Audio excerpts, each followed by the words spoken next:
اللہ تعالیٰ فرماتے ہیں کہ میرے دروازے پر ایک فقیر نے، ایک سائل نے صدا لگائی. میں نے زوجہ محترمہ سے پوچھا تمہارے پاس کچھ ہے؟ کہ 4 انڈے ہیں. فرمایا کہ یہ سارے کے سارے اس فقیر کو دے دو. 4 ہی انڈے تھے کہ 4 ہوتے تھے. انہوں نے 4 انڈے فقیر کو دے دیے. سائل لے گیا.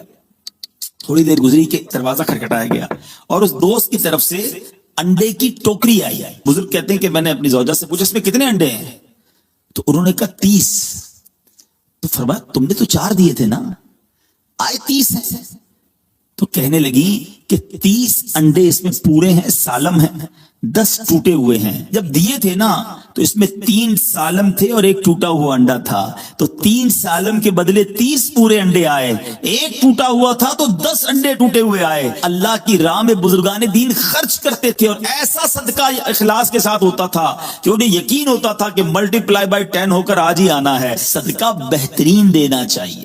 یہ بھی بڑا پرابلم ہے. آج ہم دیتے بھی ہیں تو جو بچا ہوا، پھینکنے والا، ضائع ہونے والا. سردیاں آئی ہیں نا، لوگ بانٹیں گے، سویٹر بانٹیں گے، جرابیں بانٹیں گے، جیکٹ بانٹیں گے. کون سی والی؟ جس جیکٹ کی زپ خراب ہو گئی ہوگی، جس سویٹر میں سوراخ آ گیا ہوگا، جس موزے کے اندر جناب ہے کوئی پرانا ہو گیا ہوگا، جرابیں سوراخ والی، وہ اب غریبوں کا خیال آئے گا. اللہ کی راہ میں دیں تو بہترین دیں، تھوڑا دیں مگر کمال کا دیں. جو اپنے لیے لے وہ غریبوں کے لیے لے. حضرت سیدنا عطا رحمت اللہ تعالی اپنے والد سے روایت کرتے ہیں کہ ایک مرتبہ ایک زمانے کے جو مشہور بزرگ تھے حضرت سیدنا ابو مسلم خولانی رحمت اللہ تعالی، آپ کی زوجہ محترمہ نے آپ سے کہا کہ حضور گھر میں آٹا بالکل ختم ہو گیا ہے اور کھانے کے لیے کچھ بھی نہیں ہے. تو آپ نے فرمایا کیا تمہارے پاس کچھ رقم موجود ہے کہ جس سے کچھ آٹا خریدا جا سکے؟ انہوں نے عرض کی کہ میرے پاس 1 درم ہے جو میں نے اون بیچ کر حاصل کیا ہے. آپ نے فرمایا اچھا وہ 1 ہی درم مجھے دے دو، میں بازار سے جا کر آٹا لے آتا ہوں اور پھر تم نے روٹیاں بنا لینی ہیں. اب آپ آٹے کے لیے 1 درہم لے کر گھر سے جا رہے ہیں. ذرا پوزیشن سمجھیے گا ناظرین کہ گھر میں کھانے کو نہیں ہے، 1 ہی درہم ہے اور اس 1 درہم کا آٹا لینے یہ بزرگ جو ہیں یہ بازار جاتے ہیں. مگر ابھی دکان پر پہنچتے ہیں کہ ایک فقیر آتا ہے، ایک غریب آتا ہے اور عرض کرتا ہے کہ حضور یہ درہم مجھ پر صدقہ کر دیجیے. اللہ اکبر، 1 ہی درہم ہے اور وہی صدقہ کرنے کے لیے کہا جا رہا ہے. اللہ والوں کے دل کتنے بڑے تھے، رب عز و جل کی رحمت پر بھروسہ کیسا تھا. وہی 1 درہم جو ہے آپ نے اس فقیر کو دے دیا. مگر پھر سوچا کہ میری زوجہ کیا کہے گی کہ میں آٹا لینے گیا تھا اور رقم میں نے دے دی. شرم کے مارے انہوں نے کیا کیا کہ ایک جگہ لکڑی کا کام ہو رہا تھا، اس لکڑی کا جو برادہ ہے وہ خالی تھیلے میں بھر لیا تاکہ گھر والے خالی تھیلا دیکھ کر پریشان نہ ہو جائیں. مگر ایک شرمندگی بھی تھی کہ اب وہ روٹی کے انتظار میں ہیں. اپنے گھر گئے اور دروازے کے اندر وہ تھیلا رکھ کے خود باہر چلے گئے. کافی دیر تک باہر گویا سڑک پر گھومتے رہے اور دیر سے واپس گھر پہنچے. تو جب گھر گئے تو اندر جا کر دیکھا کہ کھانا تیار ہے، روٹیاں گرما گرم موجود ہیں اور آپ کی زوجہ محترمہ آپ سے کہتی کہ آپ کہاں چلے گئے تھے؟ میں نے کھانا تیار رکھا اور آپ ابھی تک نہیں آئے. آپ حیران ہوئے، پوچھا یہ روٹیاں کہاں سے آئیں؟ تو آپ کی زوجہ نے کہا کہ یہ اسی آٹے کی روٹیاں ہیں جسے آپ لے کر آئے تھے. آپ نے کہا آٹا؟ تو زوجہ نے کہا کہ جی جو آپ تھیلا لائے تھے اس میں شاندار آٹا موجود تھا. آپ نے اللہ عز و جل کا شکر ادا کیا. اللہ عز و جل نے میری عزت رکھ لی کہ میں نے اللہ کی راہ میں صدقہ کیا. رب عز و جل نے وہ مٹی کے برادے کو آٹے سے تبدیل کر دیا. ناظرین یہ ہے ہمارے بزرگوں کا دل اور اللہ کی راہ میں خرچ کرنے کا جذبہ. کے بدلے یوں جان کا صدقہ دیا جائے کہ حلال جانور ذبح کر کے دے دیا جائے. یعنی اگر کوئی چاہتا ہے کہ میری جان کا صدقہ ہو اور اللہ نے اس کے لیے وسعت رکھی ہے تو کوئی بھی حلال جانور ذبح کر کے اس کو تقسیم کر دیا جائے تو انشاءاللہ یہ جان کا صدقہ ہوگا. سرکار دو عالم نور مجسم صلی اللہ تعالی علیہ وسلم کا فرمان عالی شان ہے کہ جو کوئی شخص مجھ پر جمعہ کے دن 80 مرتبہ درود پاک پڑھے اس کے 80 برس کے گناہ معاف کر دیے جاتے ہیں. یہ حدیث پاک کا مضمون ہے اور اس سے ہمیں پتہ چلتا ہے کہ جمعہ کا دن کتنا اسپیشل دن ہے. نبی پاک علیہ السلام فرماتے ہیں عام حدیث پاک کا مضمون کہ عام دنوں کا درود فرشتے مجھ تک پہنچاتے ہیں اور جمعہ کے دن جو درود پاک پڑھا جاتا ہے بنفس نفیس میں خود سماعت کرتا ہوں. محبت کے ساتھ درود پاک پڑھ لیں. صلو علی الحبیب صلی اللہ تعالی علی محمد صلی اللہ علیہ وآلہ وسلم.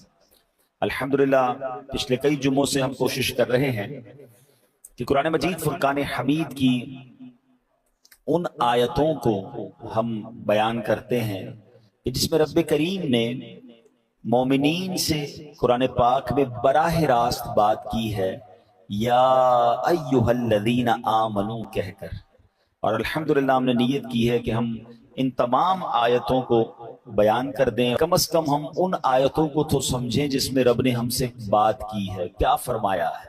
تو آج اسی سلسلے کو آگے لے کے چلیں گے۔ آج بھی بڑی کمال کی آیت ہے، پارہ تیسرا ہے، سورہ بقرہ ہے اور آیت نمبر 264 ہے۔ رب کریم قرآن مجید میں ارشاد فرماتا ہے، بسم اللہ الرحمن الرحیم، یا ایہا الذین آمنوا لا تبطلوا صدقاتکم بالمن والأذی کالذی ينفق مالہ رئاء الناس ولا یؤمن باللہ والیوم الآخر فمثله كمثل صفوان عليه تراب فأصابه وابل فتركه صلدا لا يقدرون على شيء مما كسبوا والله لا يهدي القوم الكافرين۔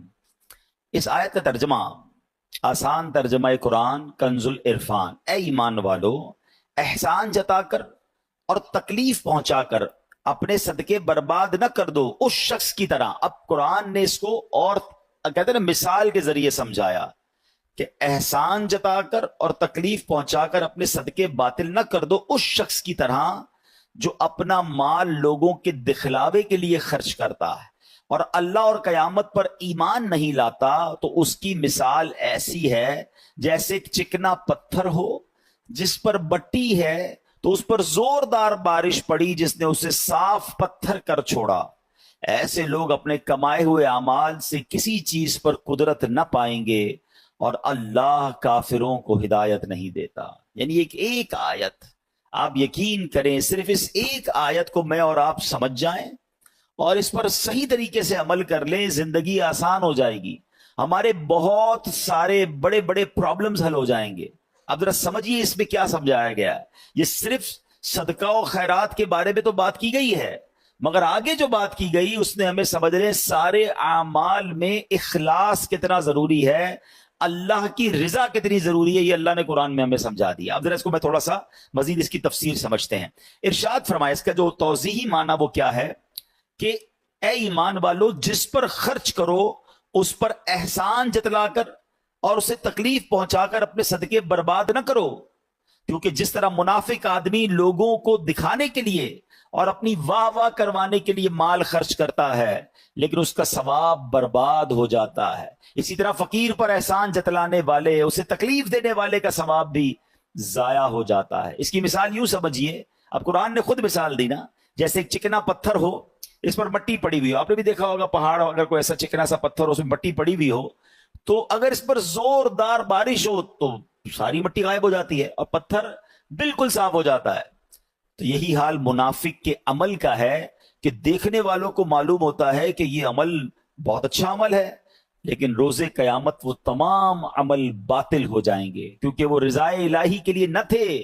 یہ یوں کہہ لیں کہ منافق کا دل گویا پتھر کی چٹان ہے، اس کی عبادتیں خصوصاً صدقات اور ریا کی خیراتیں گویا گرد و غبار ہیں جو چٹان پر پڑ گئیں۔ اب اس پہ بٹی تو نظر آ رہی ہے مگر اس میں بیج کاشت نہیں ہو سکتا کیونکہ نیچے تو چٹان ہے نا، غبار کے اندر بیج نہیں لگتے۔ دور سے لگ رہا ہوتا ہے کہ یار اس پہاڑ پر مٹی ہے تو یہاں بھی بیج ڈالیں گے تو کاشت ہو جائے گی۔ فرمائے نہیں، یہ گرد و غبار ہیں، اللہ تعالیٰ کا ان سب کو رد فرما دینا گویا وہ پانی ہے جو سب مٹی بہا کر لے گیا اور پتھر کو ویسا ہی کر دیا۔ اس سے معلوم ہوتا ہے اگر صدقہ ظاہر کرنے سے فقیر کی بدنامی ہوتی ہو تو صدقہ چھپا کر دینا چاہیے کہ کسی کو خبر نہ ہو۔ لہٰذا اگر کسی سفید پوش یا معزز آدمی یا عالم یا شیخ کو کچھ دیا جائے تو چھپا کر دینا چاہیے۔ بعض بزرگ فرماتے ہیں اگر کسی کو علم دین سکھایا ہو تو اس کی جزا کی بھی بندے سے امید نہ رکھے اور نہ اسے تانے دے کیونکہ یہ بھی علمی صدقہ ہے۔ تو اے میرے پیارے اسلامی بھائیوں، اب اس آیت سے سیکھنے کو کیا ملا کہ یا ایھا الذین آمنوا لا تبطلوا صدقاتکم بالمن والاذی، اے ایمان والو اپنے صدقے باطل نہ کرو، کس چیز سے؟ احسان جتا کر اور تکلیف پہنچا کر۔ پہلے اس کو سمجھتے ہیں پھر اگلی بات کو سمجھتے ہیں۔ اب یہاں ہمارے یہاں حال کیا ہے؟ کسی کی مدد کی بڑی اچھی بات ہے۔ پہلے میں نے آپ کو پچھلے بیانات میں بھی ایک بات بتائی تھی